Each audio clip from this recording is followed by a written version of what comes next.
membrana plasmática. Es aquella que rodea y protege a la célula, separándola del medio que la rodea, que puede ser aire, agua, sangre u otras células. Esta está formada por lípidos, proteínas, carbohidratos, los cuales se mantienen en constante movimiento para permitir realizar las funciones de asimilación, nutrición y excreción de la célula. Continuamos con el citoplasma. El citoplasma es una sustancia viva que se encuentra entre la membrana y el núcleo. Constituye el 90% de la célula y es como una gelatina que contiene aminoácidos, proteínas, glucosa y muchas estructuras llamadas organelos. Cuando hablamos de organelos, son aquellos que se encargan de fabricar, transformar, almacenar y transportar proteínas, así como eliminar los desechos celulares. Hay diferentes tipos de organelos: los que sirven para el crecimiento, restitución de células y para el funcionamiento de los organelos del cuerpo. O sea, los que procesan las proteínas están hechos de granos redondos llamados ribosomas y están ordenados en una membrana plegada llamada retículo endoplasmático. Los ribosomas contienen gran cantidad de ARN, que es la sustancia mensajera del ADN. Continuaremos con los lisosomas. Los lisosomas son sacos donde se acumulan enzimas o jugos digestivos que se desdoblan nutrimentos. Estos dirigen las partículas extrañas que penetran en la célula, como las bacterias, y desintegran lo que la célula descarta. A continuación, hablaremos de las vacuolas, las cuales son espacios de fluidos o líquidos que son rodeados por membrana, los cuales almacenan y excretan el agua. Algo que es de gran importancia es el aparato de Golgi, el cual es un organelo que prepara y transporta las proteínas que la célula forma para enviarlas a otros compartimientos de ella misma y hacia el exterior. Continuamos con el retículo endoplasmático, el cual es una red de membranas de sacos y túbulos conectados a la membrana nuclear y al citoplasma, en el que se producen varias reacciones enzimáticas y sirve de transporte de sustancias hacia el exterior de la célula y al núcleo. También tenemos dos tipos de retículo endoplasmático: el liso y el rugoso. El liso también es llamado retículo endoplasmático agranular y no posee ribosomas, y el rugoso posee ribosomas. También tenemos algo muy importante que vale la pena resaltar, que es la mitocondria. La mitocondria es la principal fundadora o creadora del ATP o energía del cuerpo, que es de gran importancia para la contracción muscular y para el desempeño efectivo de la célula. También en esta se realiza el metabolismo de la energía y se libera la energía almacenada mediante un proceso conocido como respiración celular. Bueno, en la célula también hay dos procesos importantes, que es la endocitosis y la exocitosis. La endocitosis se divide en fagocitosis, que es el ingreso de partículas grandes, y la pinocitosis, que es el ingreso de partículas pequeñas. Y también tenemos la exocitosis, que es lo contrario a esto, ya que es la salida de partículas grandes y pequeñas de la célula. Continuaremos con una parte de gran importancia, la cual es el núcleo.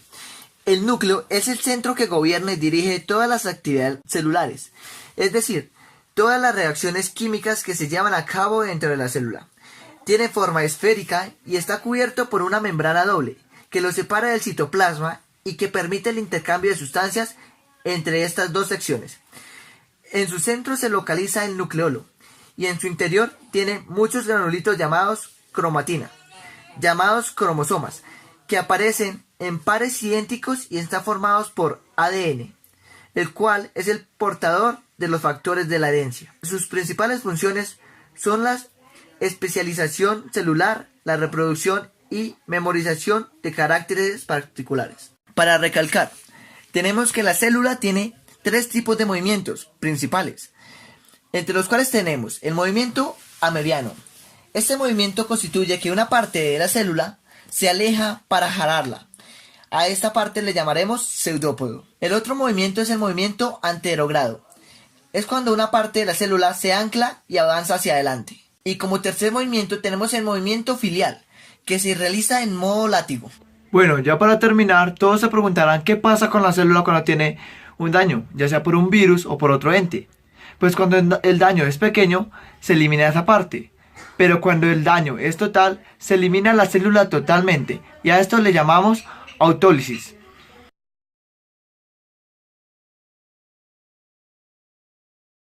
El esqueleto humano está compuesto de 206 huesos. Se divide en esqueleto axial y esqueleto apendicular. El esqueleto axial está compuesto de 80 huesos y el esqueleto apendicular está compuesto de 106 huesos. Empezaremos por el cráneo. El cráneo posee un hueso frontal, dos huesos temporales y dos huesos parietales y un hueso occipital. Luego vienen los huesos del oído, que posee dos martillos, uno por cada lado, dos yunques y dos estribos. Luego tenemos los huesos del rostro, que van un hueso nasal, dos cornetas, un hueso vómer, dos lacrimales, un hueso en la mandíbula inferior y dos huesos en la mandíbula superior, dos huesos cigomáticos. A continuación tenemos el hueso hioides, que es el que está ubicado debajo de la lengua y sobre el cartílago tiroides. Es el único hueso que no se articula en el sistema óseo. Posteriormente tenemos la columna vertebral, que está compuesta por 26 vértebras, 7 vértebras cervicales, 12 vértebras dorsales, 5 vértebras lumbares y 12 vértebras y 5 vértebras sacras.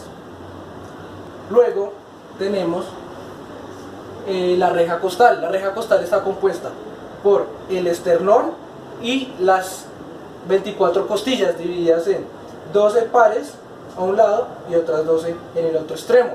El esqueleto apendicular se divide en la cintura escapular y la cintura pélvica.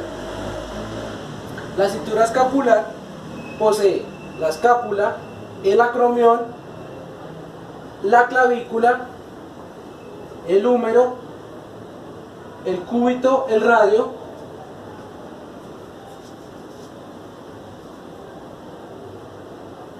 el carpo, el metacarpo, las falanges, las falangines y las falangetas. En el carpo tenemos los huesos escafoides, semilunar, trapecio, trapezoide, piramidal, pisiforme, grande y ganchoso. Luego tenemos la cintura pélvica, que está compuesta por los huesos ilíaco, el pubis, el isquion y el hueso sacro, que se deriva de la columna vertebral. Finalmente tenemos las dos tibias y los dos peroné. Y finalmente tenemos los huesos del tarso y del metatarso.